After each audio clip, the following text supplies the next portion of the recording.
Masarap po ba magpuri sa ating Panginoon? Amen. Pwede ba nating palakpakan muli ang ating Diyos? Okay? So,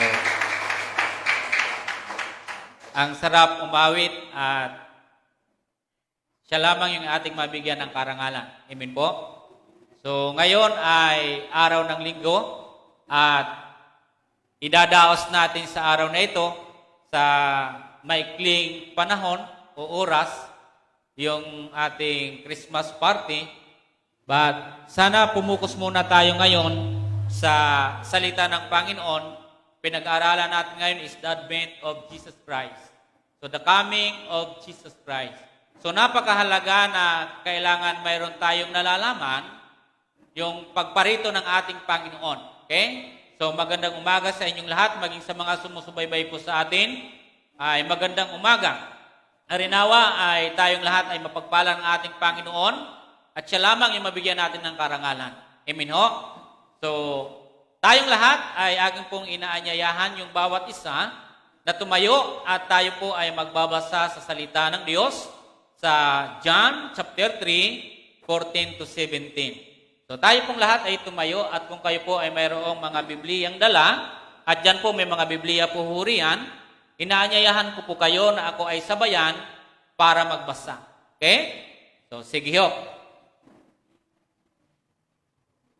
Ayon po sa aklat ng Juan, sa Tagalog po ay Juan po siya. Juan chapter 3, 14 to 17. Okay? So, si Amen kung kayo po ay naririyan na sa aking nabanggit pong mga talata. Okay. So, sabay-sabay po tayo. Okay. Sabi ho riyan sa aklat ng Juan chapter 3, 14 to 17. 14, at kung paanong itinaas ni Moises ang ahas doon sa ilang, gayon din naman kailangang itaas ang anak ng tao upang ang sinumang sumampalataya sa kanya ay magkaroon ng buhay na walang hanggan. Gayon na lamang ang pag-ibig ng Diyos sa sanlibutan, kaya ibinigay niya ang kanyang bugtong na anak upang ang sumampalataya sa kanya ay hindi mapahamak kundi magkaroon ng buhay na walang hanggan. Sapagkat sinugo ng Diyos ang kanyang anak hindi upang hatulang maparusahan ang sanlibutan kundi upang iligtas ito sa pamagitan niya. Tayo po'y sumandalang manalangin. Father in heaven, salamat o Diyos sa pagkakataong ito, this opportunity, Lord Jesus. Kami ngayon ay naririto na sama-sama na magbibigay sa iyo ng karangalan. Through your words, Lord Jesus. Harinaway, Panginoong God, na hindi lang mapakinggan namin ang mga salitang ito, bagkus ito, Diyos, ay magkaroon ng kabuluhan sa aming buhay. Makita namin yung halaga nito sa aming buhay, Panginoon.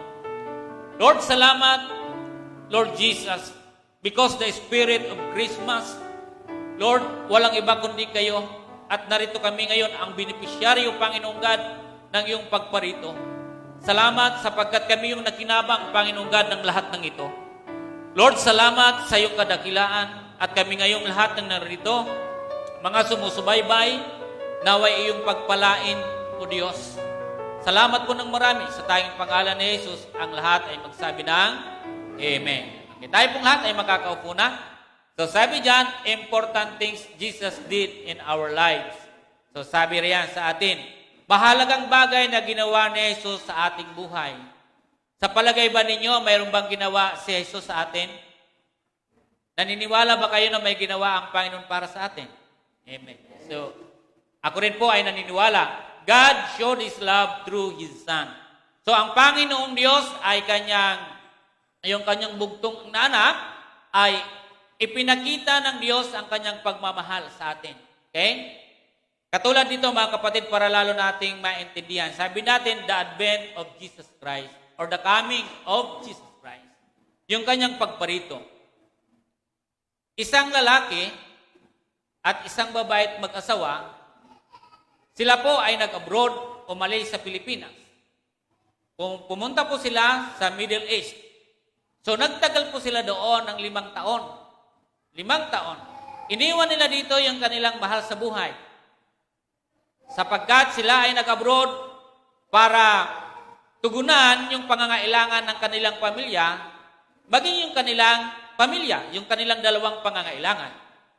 So dumating yung pagkakataon na napalayo sa piling ng kanyang mahal sa buhay at silang dalawa ay naroroon.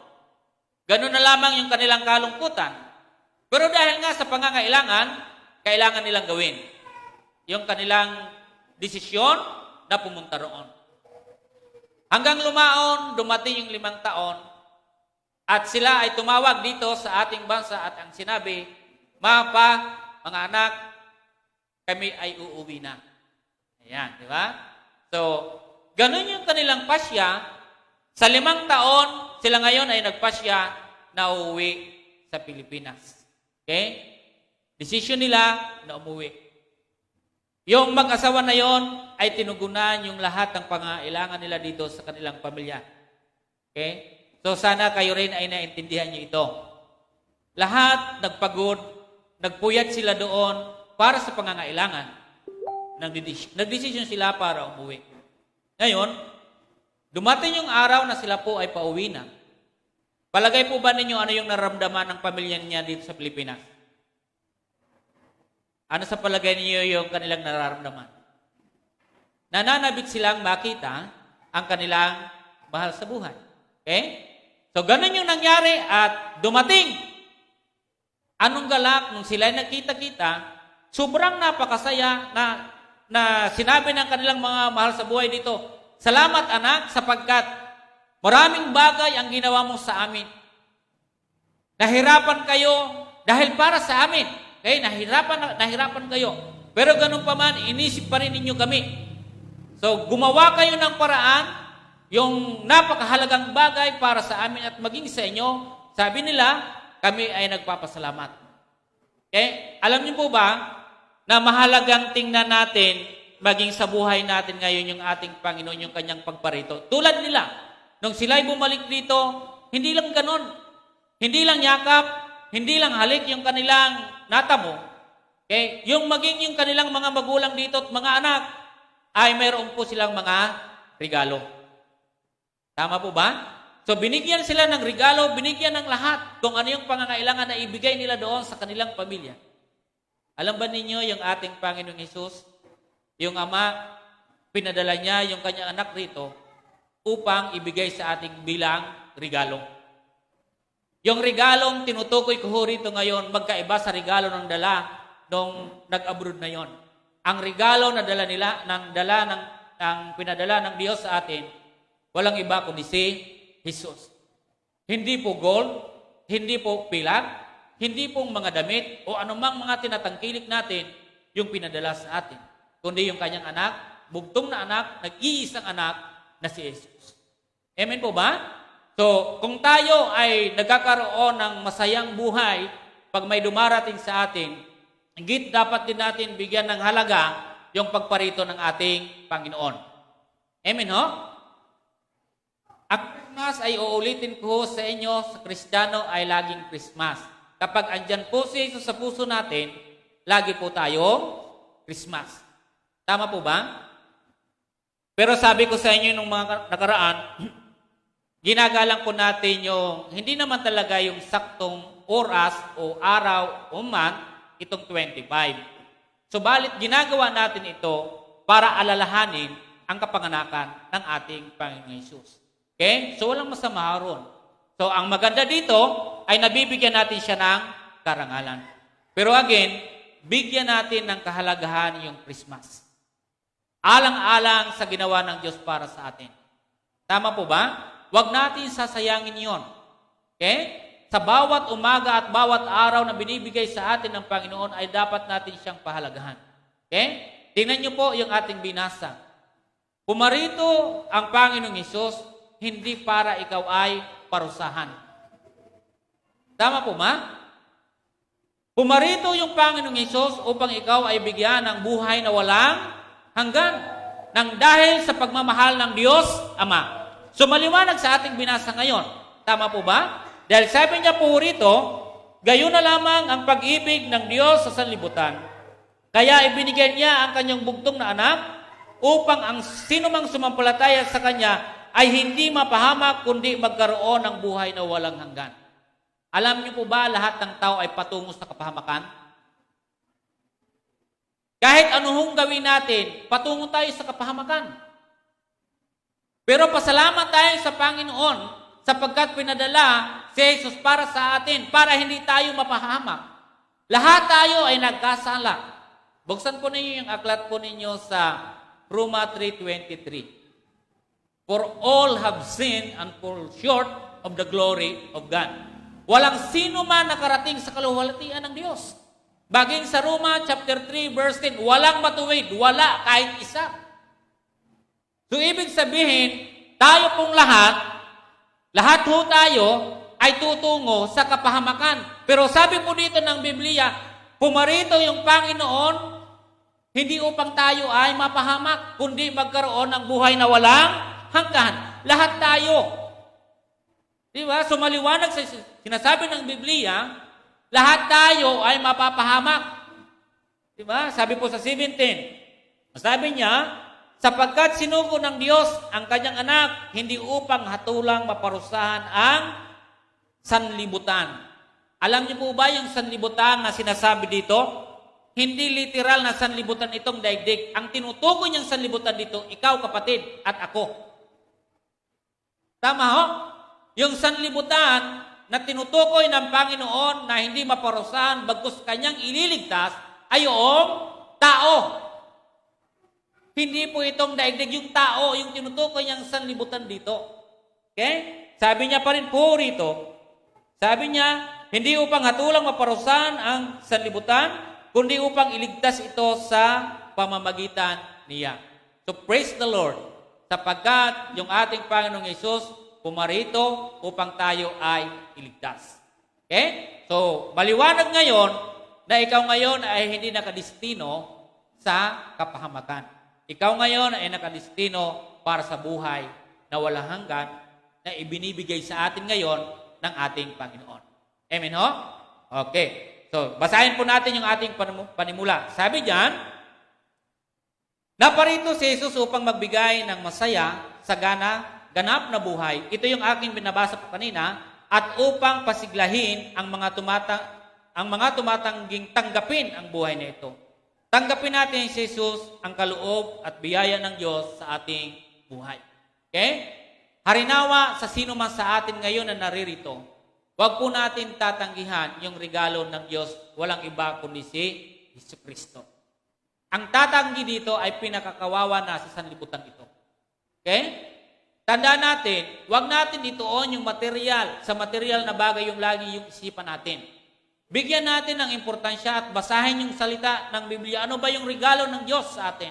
Ang regalo ng Diyos sa atin ay hindi pilak, hindi nasisira, kundi ang kanyang bugtong na anak na si Jesus.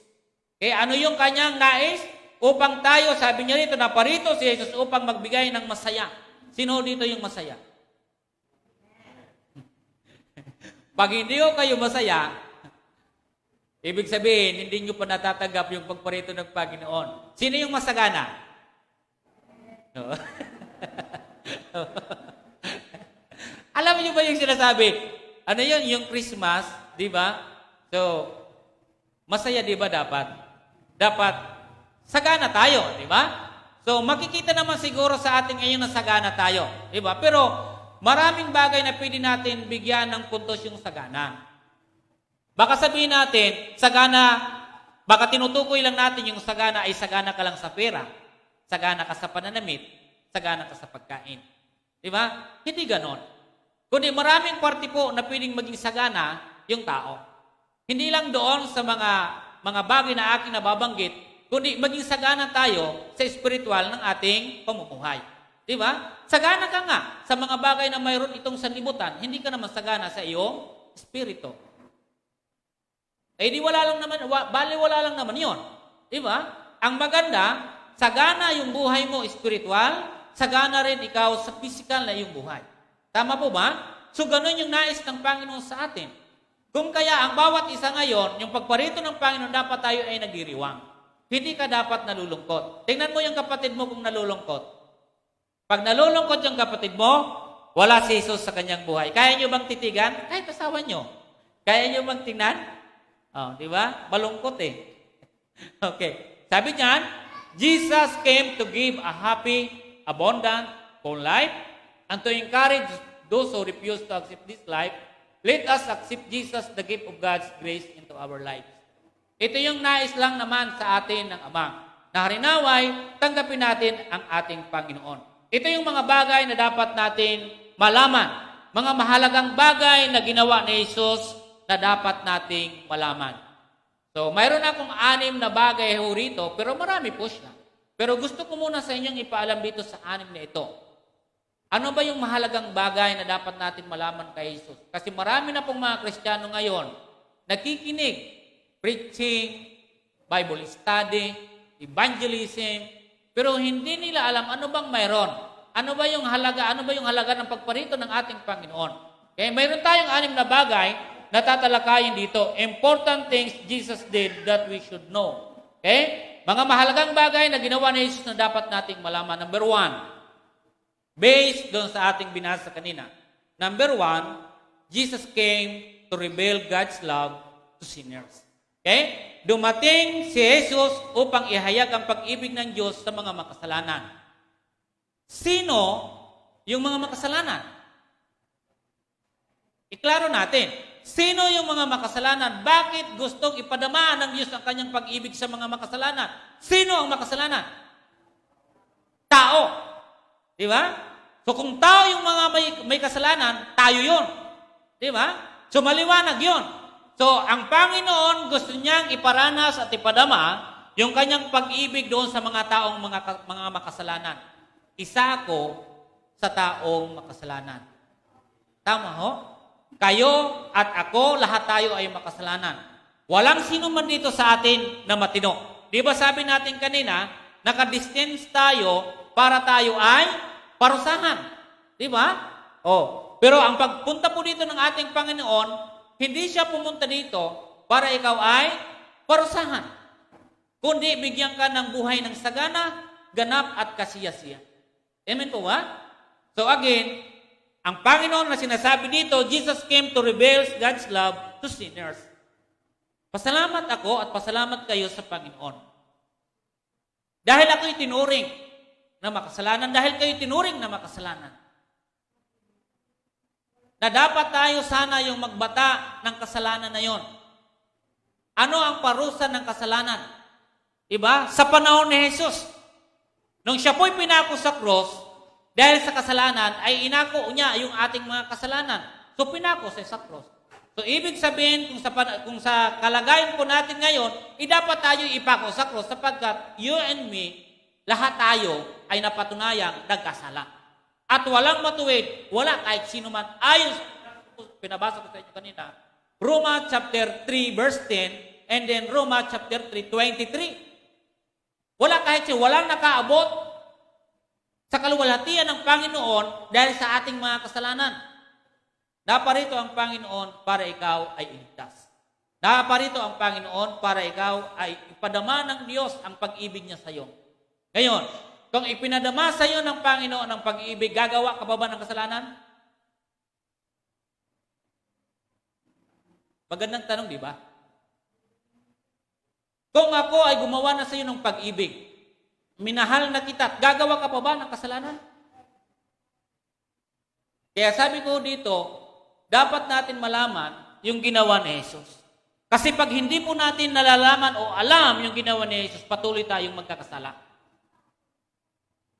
Tama po ba? Dapat alam natin yon.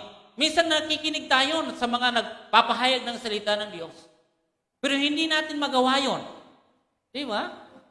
So kung may ginawa na pala sa iyo ang Panginoon, bakit ka pa gumagawa ng kasalanan? Di ba? Kung mahal mo ang Diyos, kinakailangan, huwag ka nang gagawa nun. Okay? Ikaw ngayon, sabi rito sa ating binasa ngayon, God loved the world so much that He gave His one and only Son, so that whoever believes in Him may not be lost, but have eternal life. Amen po? Romans chapter 5 verse 8. Buksan po natin. Romans chapter 5 verse 8. But God demonstrates His love for us in this, while still sinners, Christ died for us. Isipin niyo yun, di ba? Na kahit ikaw ay nagkakasala, pero makita po ninyo, ang ginawa ng Panginoon, but God shows His great love for us in this way. Christ died for us while we were still sinners. Di ba? Kahit ganun yung mga pangyayari, inyong papansinin po dito sa aking binasa, sa Roma chapter 5 verse 8 na binabanggit. Di ba? Tama po ba?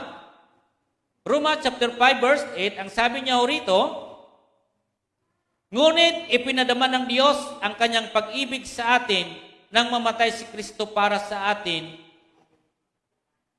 noong tayo yung makasalanan pa. O di ba yung kanyang pagkapako sa cross? Sa aking kasalanan. Isa-isahin natin yung kasalanan natin. Yung pagsisinungaling. Di ba? Yung yung ating pakikipag-away. Lahat po yun doon ay napako po yun. Nang dahil sa pag-ibig ng Diyos sa iyo. Yung paglalait sa magulang. Maraming mga kasalanan ang mga nangyayari sa atin na ang Panginoong Hesus yung tumanggap ng parusa. Napunta sa Panginoon yung lahat ng ating kasalanan. Okay? So, nung tayo makasalanan pa, ipinakita ng Panginoon ang kanyang pag-ibig sa kanyang pagkamatay sa cross. Ano ang dapat natin gawin ngayon? Huwag na tayo magkasala. Kung ikaw ay laging nagkakasala, parang gusto mo pa rin ipapako si Kristo sa cross. Di ba? Di ba maliwanag yun na talata na ating nababanggit? Hindi ka na dapat magkasala sapagkat ang kasalanan ay napako ang ating Panginoon Hesus. Pero kung lagi ka pa rin ngayon nagkakasala, parang ginugusto mo pang mapako pa si Kristo muli doon sa cross. Dapat hindi na ganoon. Amen? So yung una na bagay dapat nating malaman. Okay? Pangalawa na dapat po nating malaman, Jesus came to serve and give His life as a ransom for many. Okay? Sabi ho riyan, naparito si Jesus upang maglingkod. Di ba? Upang maglingkod at ibigay ang kanyang buhay bilang pantubos. O pumunta ang Panginoon para tayo ay i-redeem. Tayong lahat ay nakasanla. Alam niyo ba? Sino po dito yung mayroong mga sanla? Ako may nakasanla. Sino dito sa inyong mayroong sanla? Maraming sanla. Pag sa pawn shop, pwedeng gold, di ba? Mayroong sanla. Marahil sa kapitbahay mo, sinanla mo yung lupa mo. Mayroong sanla, sinanla mo yung asawa mo. Sinanla nyo naman yung asawa nyo? Oh. Mayroong sanla, sinanla mo yung anak mo. Di ba? So, itong binabanggit po rito, ang sanla, pag wala kang patumbos, hindi mo siya makukuha. Hindi mo siya mababawi. Maliwanag po ba yun? Hindi mo mababawi yung kailanman. Maliban na lamang, Brother Ryan, kung mayroon kong sapat na halaga na para ibalik mo yon at makuha mo muli. Diba? Kadalasan po sa pawn shop o sa bawat pagsasanlaho natin, hindi nawawala ng tubo, interest. Tama? Di ba laging may interest po yon? So, hindi naman papalugi yung pawn shop. Normal po yun sa kalakaran dito. Pero ngayon kapatid, ang gusto ko pong ipaliwanag sa inyo, mayroon bang hiningi si Kristo ng interest sa buhay mo? Wala, di ba? So maliwanag, pag ganun po yung usapin, free. Di ba? Ikaw ay tinubos ng Panginoon. At liban nito mga kapatid, yung pumunta po dito yung ating Panginoon, ang kanyang nais ay maglingkod. May mga tao ngayon na gusto siya ay boss. Pero si Kristo na dapat boss po natin siya, na dapat tayong maglingkod, baliktad yung nangyari. Di po ba? So sobrang napakabaliktad po yung pangyayari. Na dapat ang Panginoon, yung Panginoong Hesus dapat, dahil kilalanin natin siya, dahil anak siya ng Diyos, may-ari siya ng sanlibutan, dapat tayo maglingkod Pero baliktad po yung nangyari. So ang nangyari po, ang Panginoong Hesus ay pumunta rito para maglingkod sa mga taong makasalanan at ikaw yon at ako yon. Nakakahiya, di ba? Nagkasala ka na, maglilingkod ka pa. Paglilingkuran ka pa. Diba? So may mga tinuro ako dito sa inyo ng mga nakaraan. Pag mayroong manakit sa iyo, Brother Ryan, ano ang gagawin mo? Paglilingkuran mo. Paglilingkuran mo, paglulutuan mo. Diba? Okay yun sa inyo? Kahit sinaktan kayo? Ganito yung ginawa ng Panginoon, di po ba? Pumunta po siya dito, sabi niya, pumarito ako dito para kayo ay paglingkuran, hindi para ako ay paglingkuran ninyo, kundi ako yung maglilingkod sa inyo. At tutubusin ko kayo. Di ba? So sa bawat isa sa atin, hindi naman natin matutubos yung sarili natin sapagkat nakasanla tayo kay Satanas. Maliwanag yun sa Biblia. Maliwanag sa ating binasa. Ibig sabihin, tayong lahat, clear po yun, na ikaw ay ang destinasyon mo ay parusahan ka. Ikaw ay nakasanla doon kay Satanas. So, anong ginawa po ng Panginoon? Pumunta siya dito para paglingkuran ka at para tubusin ka. Okay, basahin po natin. Sabi ko rito sa Mark chapter 10:45. Mark. So, Mark chapter 10 verse 45. Sabi ho rito, 10:45, ang sabi niya, sapagkat ang anak ng tao ay naparito, hindi upang paglingkuran, kundi upang maglingkod. O tingnan niyo yung words hindi siya paglingkuran, kundi siya yung maglingkod at ibigay ang kanyang buhay sa ikatutubos ng marami. O di ba? Kaya ba natin tubusin yung sarili natin? Mahihirapan tayo. Lahat tayo ay nakasanla doon kay Satanas. Pero praise the Lord, sapagkat si Jesus ay naparito. Ito yung Christmas na sinasabi natin na dapat natin inaalala. Diba? Sabi ho rito, important things Jesus did what we should know. Mga mahalagang bagay na ginawa ni Jesus na dapat nating malaman. Ito yung pangalawa. Ngayon, alam nyo na, at alam ko na rin ngayon, na ako ay tinubos ng Panginoon. Okay, sino po sa inyo may mga nakasanla? Gusto nyo ba yung matubos? Gusto nyo matubos? Gusto nyo matubos yung mga sanla ninyo? Gusto nyo? Pabalikin natin sa Panginoon. Pero hindi ho. Ang gagawin ho natin noon, ipanalangin natin sa Diyos. Amen po ba? So ipanalangin natin, Panginoon, bigyan niyo po ako ng biyaya sapagkat mayroon akong nakasanla na bagay. Di ba? Pero ang pinakamahalaga ngayon, yung kaluluwa mo, yung buhay mo, ikaw ay tinubos ni Jesus. Pwede ba natin palakpakan ang Panginoon? Totoo na ikaw ay tinubos ng Panginoon. Kahit ako, hindi ko ibibigay yung sarili ko sa iyo. Di ba? Kahit kayo, hindi nyo kayang ibigay yung sarili nyo sa akin. Pero tingnan nyo yung ating Panginoong Jesus. Binigay niya yung buhay niya para sa iyo. Ganon kabuti ay yung ating Panginoon. Ganon ang Diyos. Ganon ka-importante sa Panginoon. Kaya dapat po natin natanggapin siya. Tanggapin natin yung regalo niya, walang iba kundi si Jesus. Di ba? Kahit kayo halimbawa ako nagkasala ng malakit na kulong. Kaya nyo bang akuin yung kasalanan ko at pupunta kayo sa Muntinlupa at sasabihin niyo ako na lang ang pangtubos diyan kay pastor? Kaya nyo yung gawin? Hindi nyo yung kaya. Pero kaya ba ni Jesus? Kaya. O di ba? So lahat tayo, ang hirap ibigay yung sarili sa ating kapwa. Pero ito yung dapat nating malaman. Kristiyano ka, Kristiyano ako, matuto kang maglingkod sa iyong kapwa. Amen ho? Kahit masakit, maglingkod ka pa rin sa iyong kapwa. Ito yung aral na dapat nating malaman na maging ang Panginoong Hesus may-ari ng mundo, naglingkod sa tao. Ikaw tao, kaya mo ba maglingkod sa kapwa mo tao? Paglingkuran mo yung kapwa mo tao sapagkat pag ikaw ay naglingkod sa kanya, parang ang Diyos na rin ang iyong pinaglingkuran. Amen? Pangatlo, Jesus coming is to seek and love and save the lost. Ang pagdating ni Jesus ay para hanapin at iligtas ang nawawala. Isa ako na hinanap ng Diyos. Kayo, kasama rin kayo. Isa rin kayo na hinanap ng Diyos. Diba? Alam niyo po ba tayong lahat, wala na. Wala ka ng pag-asa. No hope. Wala na.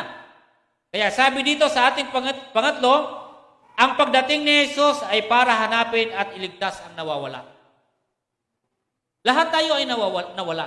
Lahat tayo ay nagpaligaw. Lahat tayo nagwawala. Di ba? So pag nawala ka, ay nagwawala ka. So lahat. So sabi ko rito, the Son of Man came to find lost people and save them. So pumarito yung Panginoong Jesus. Ito yung diwa, ito yung spirit of Christmas. Okay? Pumarito siya para hanapin ka. Huwag kang magpakalayo. Okay? Huwag kang magpakalayo sapagkat ang Panginoon ay laging naririyan. Hinahanap ka niya. Huwag kang takbo ng takbo. Di ba? Minsan alam niyo po ba, yung mga iba na nahanap ng Panginoon, dahil lumalayo ng lumalayo, mamili kayo sa dalawa. Mahanap kayo ng Panginoon na kumplito, o ang mahanap kayo ng Panginoon na kulang na kayo. Anong ibig ko pong sabihin? Marami din pong natagpuan ngayon ang Panginoon na kumplito pa yung katawan. Tama ba? Natagpuan ako ng Panginoon, praise God, sapagkat may buhok pa ako, di ba? Kumplito pa yung tainga ko, kumplito pa yung kamay ko, kumplito pa yung buo kong katawan. Pero ang nakalulungkot sa iba, natatagpuan ng Panginoon pero kulang na. Ang iba, nataga. Tanggal yung isang kamay. Ang iba nataga, tanggal yung tainga. Di ba? Ito yung gusto ko pong isabi ho sa inyo. Na wag na natin antayin pa na baka mamaya nung ikaw ay nahanap ng Panginoon, hindi ka na nakakalakad. O nahanap ka ng Panginoon, nabingi ka sapagkat binaril dito may nagbaril sa tainga mo at hindi ka natuloy nakakarinig. Dahil sa ginagawa ho natin, hinahanap ka ng Panginoon at lumalayo ka ng lumalayo, aantayin pa ba natin na tayo ay pupunta ng simbahan at sasabihin natin, buti pa, noon pa ako nanumbalik sa Panginoon, di sinsanay, wala ako ngayong tungkod. Di ba? Di sinsanay na ako ay pumasok ng simbahan, hindi ako kulang. Buo sana yung aking paa. Diba? Minsan yung iba, nasa banig na ng karamdaman at nagsasabi, buti pa, ako ay napasumpong na sa Panginoon, pero wala na. Nasa banig ka na ng karamdaman at hindi ka na nakakatayo dahil sa iyong karamdaman. Minsan nasusumpangan tayo sa ganung bagay. Pero mapalad tayo mga kapatid. Kung ikaw man ay sa ganyang kalagayan, mayroon man ka mang kapansanan o wala, ang importante, natagpuan ka ng Diyos. Pwede ba na tayong palampakan ng Panginoon? Tandaan ninyo mga kapatid, kung ang Panginoon ay nagpapagaling doon, maging ngayon ang Diyos ay nagpapagaling. Pero huwag nyo nang antayin ng iyong ganung bagay. Mas maganda ngayon pa lang para magamit ka ng Panginoon. Amen, no? So bakit ko po yung nababanggit? Itong talata na aking babasahin dito, sabi ko rito sa early verses, sabi dyan, ito ay lahi din ni Abraham. Alam niyo po kung sino yung tao na ito? Si Zaccheo. Si Zaccheo ay isang maniningil na buwis. At siya po ay ninanakaw niya yung kinukupit niya. Yun yung kanyang problema eh. Diba? Yung mga tao ay ganun eh. So, pero inyong mapansin po rito, si Zaccheo ay mayroon po siyang isip na maganda na gusto niya na makita si Jesus sapagkat sabi niya ay daraan si Jesus. So, sa katayuan ni Zaccheo, mababa naman kasi siya. So, sa buhay ni Zaccheo, ano yung kanyang gagawin? So, gumawa siya ng paraan para makita siya at masumpungan siya ng Panginoon. Di ba? So, ang ginawa ni Zaccheo siya ay umakyat ng sikumoro ng puno. At eksakto naman, nung kanyang pag-akyat roon, ay nakita naman siya ni Jesus. Ano ang sinabi ni Jesus kay Zaccheo? Zaccheo, bumaba ka dyan. Pinababa si Zaccheo, ang pinakamagandang biyaya pa sa kanya, tutuloy ako sa inyong tahanan. Di ba? So, blessing kay Zaccheo. Pagdating ng loob ng bahay, wala namang sinabi si Jesus. Pero ano po yung sinabi ni Zaccheo? Kung ako po ay mayroong nadaya, ay ibabalik ko 4 na bisis. At liban doon, sabi niya, basahin po ninyo yun, ibabalik ko yun doon. Sabi niya, sa kanyang mga naluko. Okay? Ito yung isang bagay na sabi ng Panginoon, itong tao na ito ay lahi ni Abraham. Okay? At dumating ang kaligtasan mismo sa lugar na ito, sa kanilang bahay. Natagpuan niya yung taong nawawala na walang iba kundi si Zaccheo. Okay? So yan po yan, si Zaccheo po rito mga kapatid na aking tinutukoy dito, na sinabi po rito, the Son of Man came to find lost people and save them. So si Zaccheo ay patungo na po sa kapahamakan. Baka ikaw kapatid, isa ka na ron. Napatungo ka na sa kapahamakan, pero ang Panginoon ay natagpuan si Zaccheo. Naway ikaw at ako, tayo ngayon ay nasupukan ng ating Panginoon. Amen? So tayong lahat, tulad ni Zaccheo, inyong makikita si Zaccheo na tuluyan na sinabi ng Panginoon, Zaccheo, dito dumating yung kaligtasan sa inyong bahay. Di ba? So isang malaking bagay po doon. Sa dami ng tao, si Zaccheo pa yung natawag ng Panginoon. Okay? So kaya minsan maganda rin yung papansin ka. Di ba? Di ba maganda rin minsan kung papansin? Di ba? Ako mas maganda yung papansin kaysa hindi ka nagpapapansin. Di ba? Bakit? Si Zaccheo, sobrang napansin ng Panginoon. Wala nang ibang taong gumawa nun kundi iisa lang, si Zaccheo lang. O napansin siya. Ang kagandahan naman doon, ay talagang naparoon ang Panginoon para hanapin yung nawawala at isa si Zaccheo at isa kayo ron at isa ko ron. Okay? So pang-apat, 6 lang na bagay yung ating pag-aralan ngayon. Pang-apat, Jesus came to bring light to our dark world. Dumating si Jesus upang magdala ng liwanag sa isang madilim na mundo. Okay? So, ang Panginoon na parito siya para bigyan ng maliwanag ang mundo. Tinukoy ko sa inyo kanina yung sanlibutan. Alam niyo po yung sanlibutan, di ba tayo? Alam niyo ba na ang dami ngayon mga taong nadirimlan? Alam niyo ba ang daming tao ngayon hindi na makaunawa at hindi na makaintindi?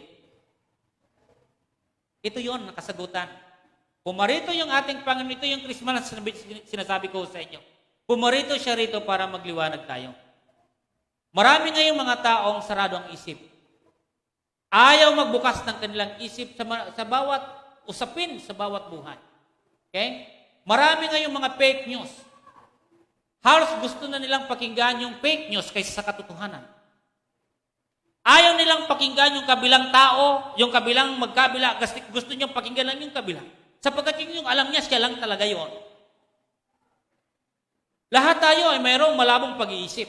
Kung malinis ang iyong pag-iisip, dapat ikaw ay marunong kang magkilatis. Tama po ba? Dahil pumunta dito yung Panginoon para bigyan ka ng liwanag. Dahil marami na po ngayon na dirim lang sa mundong ito.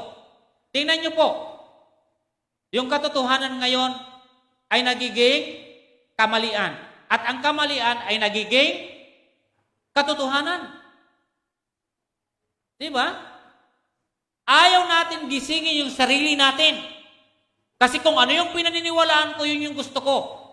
Mali yun. Di ba? Aralin mo yung tao, pero ayaw na natin buksan. Kasi ayaw na natin malaman kung ano siya o kung sino siya. Kapatid, ang Diyos ay pumarito para magliwanag ka. Amen po ba? Huwag natin sasarahan yung ating isip sa sino man. Naririto ka sa mundong ibabaw na ito para mag-aral. Tama po ba? Ang Panginoon ay pumarito para magliwanag. Bigyan ka ng liwanag sa iyong isipan. Ano ang sinabi po rito sa atin? Pwede po ba natin buksan? 12:46. I have come as light into the world so that whoever believes in me would not stay in darkness. Na hindi tayo manatili doon sa kadiliman, sa kasalanan, sa kasamaan. Di ba? Ito yung mga bagay na dapat po natin intindihin. Na pumunta dito ang Panginoon para ikaw ay magliwanag, hindi para maging malabo. Tama po ba? So anong sinabi po sa Tagalog? Sa John 12:46, ito ang kanyang sinabi. John 12:46, sabi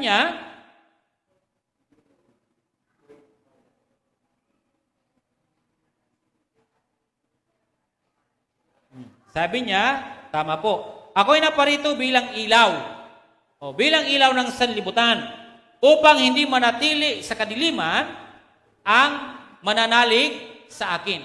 So lahat ba tayo dito ay nananalig sa Diyos? So hindi ka mananatili sa kadiliman. Ang Kristiyano, hindi siya basta-basta naniniwala. Okay? Dapat ikaw ay nagsasaliksik sapagkat naparito ang Panginoon para magbigay ng liwanag para sa iyo. Diba? Ang dami ngayong malalabo na yung isip. Hindi na maintindihan. Diba? Nababaluktok na yung mga katotohanan. Pero sabi dito, yung katotohanan yung magpapalaya sa ating lahat. Amen po ba? So, ito po yung ating pang-apat. Panglima, sabi naman po dito sa ating panglima, sa kanyang pagparito, Jesus came to give us salvation and eternal life. Si Jesus ay dumating upang bigyan tayo ng kaligtasan at buhay na walang hanggan. Tama? So, basahin po natin. Sabi po rito sa Matthew, ano po ang ibig sabihin ng Jesus? Ano po ang ibig sabihin ng Jesus? Ano po ang ibig sabihin? Ano ang ibig sabihin ni Jesus? Pangalanan mo siyang Jesus, nang ibig sabihin ay, ano po ang ibig sabihin? She will give birth to a son and you will name him Jesus because he will save his people from their sin. Pag Jesus, ang ibig sabihin po doon ay Savior. Amen po ba? Na pumunta siya rito sa sanlibutan ito para ikaw ay kanyang iligtas. Okay? O, basahin po natin. Sa Matthew chapter 1, anong verse po siya? 21. Okay, sabi diyan sa 21. 1:21, manganganak siya ng isang lalaki at ito'y pangangalanan mong Jesus sapagkat siya ang magliligtas. Okay, siya yung magliligtas.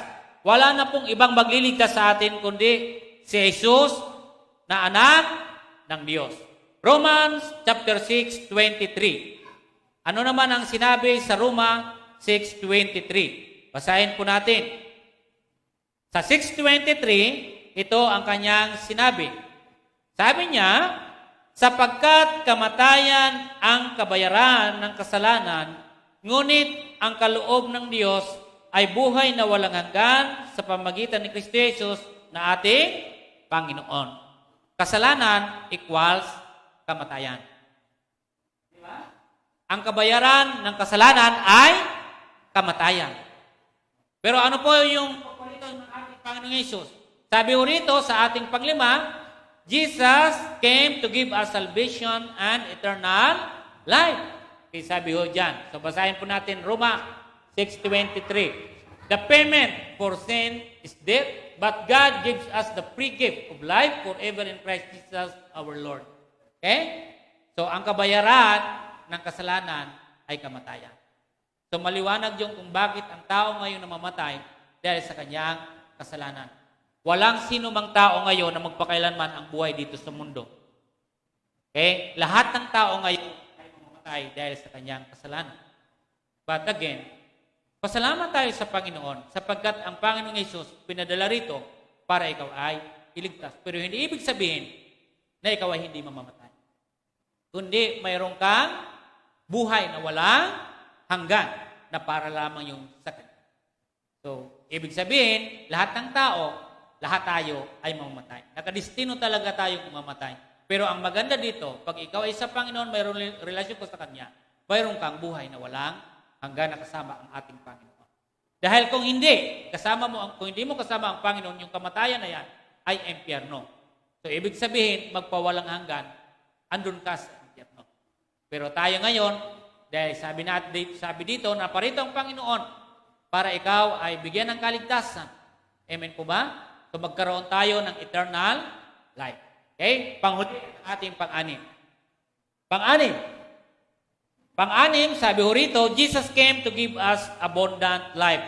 Dumating si Jesus para bigyan tayo ng masaganang buhay. Tama po ba? Inaamin nyo ba na masagana kayo ngayon? Masagana talaga. Hindi kayo nagsisinungaling ha. Masagana na. Sabi natin kanina, masagana, alam niyo po ba pag masagana ka? Alam niyo po ba yung equals po nun? Masaya. Parang hindi ko naman kayo nakita na masaya. So, nagsinungaling kayo yung masagana. Pag masagana, so equivalent po nun ay ikaw ay mayroong joy. Diba? mayroon kang gladness sa iyong puso. At habang iyong nararanasan yan, ay mayroon kang kaganapan sa iyong buhay. Okay? Nararamdaman yung perfect life. Whole life. Nararamdaman mo siya. Okay? Dahil sabi diyan na pumarito ang Panginoon. Okay? Pumarito dito ay para magkaroon tayo ng abundant life. Pero, compare naman natin sa pagparito ng kaaway ni Satanas. So, pumunta dito yung magnanakaw, pumunta dito yung magnanakaw upang magnakaw, pumatay. Di ba? So, to destroy, to steal, sabi ko riyan. So, basahin natin. Sabi diyan sa John chapter 10 verse 10, "A thief comes to steal and kill and destroy, but I came to give life, life in all its fullness." Okay? So, ang Panginoon ay naririto para bigyan tayo ng abundant life. Okay? Pero tingnan niyo po yung kaaway. Siya pumunta dito ay pumatay, magnakaw. O yan, yung sinasabi dyan.